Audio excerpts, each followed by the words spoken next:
যখন বেশি কিছু বানাতে ইচ্ছে না করে তখন খুবই কম সময়ে ঝটপট ডিমের এই রেসিপিটা বানিয়ে নিতে পারেন। খেতে কিন্তু ভীষণ ভালো হয়। আজ বানাবো ভাজা ডিমের ভাপা। দুর্দান্ত স্বাদের এই রেসিপিটা বানানো যেমন সহজ, খেতেও অসাধারণ হয়। তো হ্যালো বন্ধুরা, আমি শুভ্রা, রান্নাঘরে বুড়িভোজ চ্যানেলে আপনাদের স্বাগত জানাই। চলুন তবে রেসিপিটা দেখে নেওয়া যাক।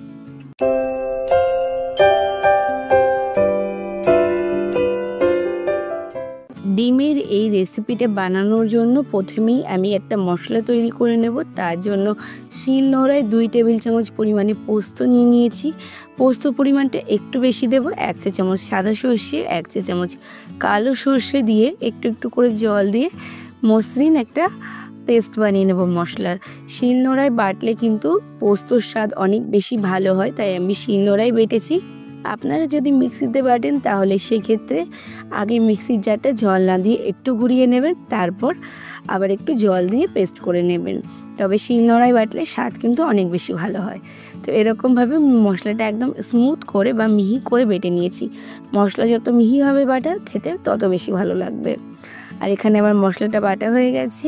এরপর মশলাটাকে আমি একটা আলাদা পাত্রে তুলে নেব। এদিকে আমি 3টে ডিম নিয়েছি রান্নাটা করার জন্য, আর একটা পাত্র নিয়েছি। পাত্রটার মধ্যে ডিমগুলোকে ফাটিয়ে নিচ্ছি। আমি এখানে 3টে ডিম ব্যবহার করেছি রান্নাটার জন্য। আপনারা প্রয়োজন মতো কম বা বেশি ডিম ব্যবহার করতে পারেন। এখানে আমি ডিমগুলো ফাটিয়ে নেওয়ার পর খুব সামান্য একটু লবণ দিয়ে দেব। 1/2 চা চামচ পরিমাণে লবণ দিয়ে ডিমগুলোকে ভালো করে একটু মিশিয়ে নেব বা ফেটিয়ে নেব। এরপর গ্যাসে একটা কড়াই বসিয়ে দিয়েছি। কড়াইটা একটু গরম হয়ে গেলে 2 টেবিল চামচ পরিমাণে সর্ষের তেল দিয়ে দিচ্ছি। তেলটা একটু ভালো করে গরম করে নেব। তেলটা যখন ভালো করে গরম হয়ে যাবে তখন আগে থেকে ফেটিয়ে রাখা ডিমটা আমি এর মধ্যে দিয়ে দিচ্ছি। আর ডিমটা দিয়ে নেড়ে চেড়ে ঝুরি ঝুরি করে ভেজে নেব। ডিমের ঝুরি ভাজা যেমন করে ঠিক এরকম, তবে এরকমভাবে একটু নেড়ে নেড়ে করলে ডিমটা কিন্তু ফ্লাফি হয়। আর এই ডিমের ঝুরি ভাজাটা কিন্তু খুব বেশি কড়া করে ভাজবো না, একটু হালকা করে ভাজবো। মানে গায়ে খুব বেশি দাগ পড়বে না, এরকম একটু হালকা হালকা দাগ পড়বে, এরকমভাবে ডিমের ঝুড়িগুলো আমি ভেজে নিচ্ছি। ডিম ভাজা হয়ে গেলে ডিমগুলোকে একটা পাত্রে তুলে রাখছি। আর ওই কড়াইতে দিয়ে দিচ্ছি আবারও 1 টেবিল চামচ পরিমাণে সর্ষের তেল। তেলটা আবারও একটু গরম হয়ে গেলে এর মধ্যে দিয়ে দিচ্ছি 2টো ঝিরিঝিরি করে কোচানো পেঁয়াজ। পেঁয়াজটা কিন্তু একটু বেশি দিলেই খেতে বেশি ভালো লাগবে। তো এখানে আমি মাঝারি সাইজের 2টো পেঁয়াজ ব্যবহার করেছি। আপনারা যদি আরও একটু কম বা বেশি চান দিতে পারেন। 1 চা চামচের 4 ভাগের 1 ভাগ লবণ দিয়ে দিয়েছি। পেঁয়াজ ভাজার সময় একটু লবণ দিলে পেঁয়াজটা তাড়াতাড়ি সফট হয়ে যাবে। তবে পেঁয়াজটা কিন্তু খুব বেশি কড়া করে ভাজবো না, জাস্ট একটু নেড়ে চেড়ে নেব 3 থেকে 4 মিনিট মিডিয়াম টু হাই ফ্লেমে রেখে। যখন পেঁয়াজের কালারটা এরকম পাল্টে যাবে আর একটু সফট হয়ে আসবে, ঠিক ততক্ষণ পর্যন্ত। তো পেঁয়াজটা কিন্তু ভাজা হয়ে গেছে। এরপর পেঁয়াজটা তুলে রাখছি। আর পুরো তেলটাই কিন্তু পেঁয়াজ ভাজতে লেগে গেছে। এরপর আবারও 1 চা চামচ পরিমাণে সর্ষের তেল দিচ্ছি। ছোট একটা ক্যাপসিকামের অর্ধেকটা ছোট ছোট টুকরো করে কেটে নিয়ে ক্যাপসিকামটা দিয়ে 1-1.5 মিনিট মতো একটু নাড়িয়ে নিয়ে এর মধ্যে দিয়ে দিচ্ছি একটা ছোট সাইজের টমেটো টুকরো করে কাটা। টমেটো দেওয়ার পর 10 থেকে 20 সেকেন্ড মতো নাড়িয়ে নেব। আর দিয়েছি 2টো কাঁচা লঙ্কা আমি টুকরো করে ভেঙে দিয়েছি। এরপর সমস্ত সবজিগুলোকে একটা পাত্রে তুলে নিচ্ছি।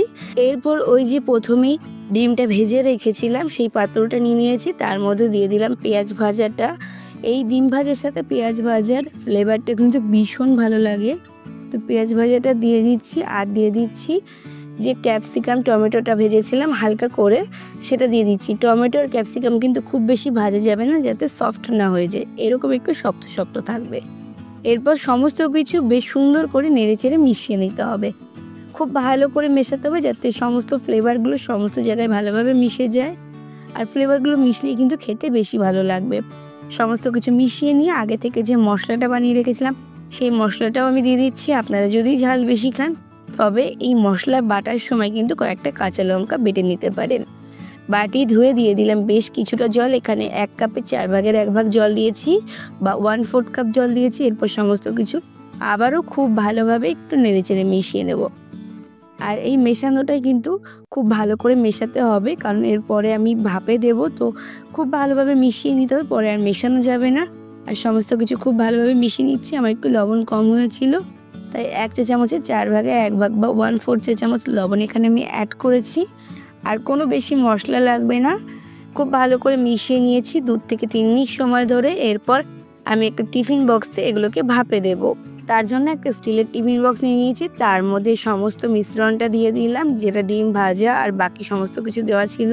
আর এগুলো দেওয়ার পর এই যে বাটির গায়ে বেশ কিছুটা কিন্তু মশলা লেগেছিল, সেই মশলাটা ধুয়ে আমি আরও 1/4 কাপ পরিমাণে জল আমি অ্যাড করছি। তবে জলের পরিমাণটা কিন্তু আপনারা চাইলে আরও একটু বেশি দিতে পারেন, তবে আমি এটুকুই রেখেছিলাম, একটু মাখো মাখো করেছিলাম। ওপর থেকে বেশ কিছুটা সর্ষের তেল দিয়ে দিচ্ছি, আমি 1 চা চামচ দিয়েছি, তবে চাইলে আপনারা আরও একটু বেশি দিতে পারেন। আগেও আমি তেল ব্যবহার করেছি, তাই খুব বেশি দিইনি। এরপর ওপর থেকে কয়েকটা কাঁচা পাকা লঙ্কা দিয়ে টিফিন কৌটোর ঢাকনা আটকে দিয়েছি। আর এদিকে ভাপে দেওয়ার জন্য গ্যাসে কড়াই বসিয়ে দিয়েছি, তার মধ্যে একটা স্ট্যান্ড দিয়েছি, দিয়ে দিলাম 1 গ্লাস জল। আর যাতে কড়াইতে কোনো দাগ না লাগে তাই 1 চা চামচ ভিনিগার দিয়েছি, এতে কিন্তু কড়াইয়ের গায়ে কোনো দাগ পড়বে না। অনেক সময় জল ফুটলে একটা ফোটার দাগ পড়ে, জল কম হচ্ছিল মনে হচ্ছিল, তাই আরও 1 গ্লাস জল দিয়েছি। এরপর টিফিন বক্সটা দিয়ে ঢাকা চাপা দিয়ে ভাপে দিয়ে নেব 15 মিনিট। খেয়াল রাখতে হবে জলটা যেন টিফিন বক্সের নিচের দিকে থাকে। 15 মিনিট পর গ্যাসের ফ্লেমটা অফ করে দিয়ে আরও 10 মিনিট সময় ওয়েট করেছি। তারপর আমি টিফিন কৌটোটা বার করে নিলাম। দেখুন কড়াইয়ের গায়ে কিন্তু কোনো দাগ লাগেনি। এরপর টিফিন কৌটোটা আমি খুলে দেখিয়ে দিচ্ছি, দেখুন ভেতরটা কত সুন্দর দেখতে হয়েছে। ভীষণ ভালো খেতে হয়, ভীষণই লোভনীয় হয়। আপনারা অবশ্যই একবার এভাবে বানিয়ে দেখবেন। গরম গরম ভাতে এই এক পদে পুরো ভাতটা খাওয়া হয়ে যাবে।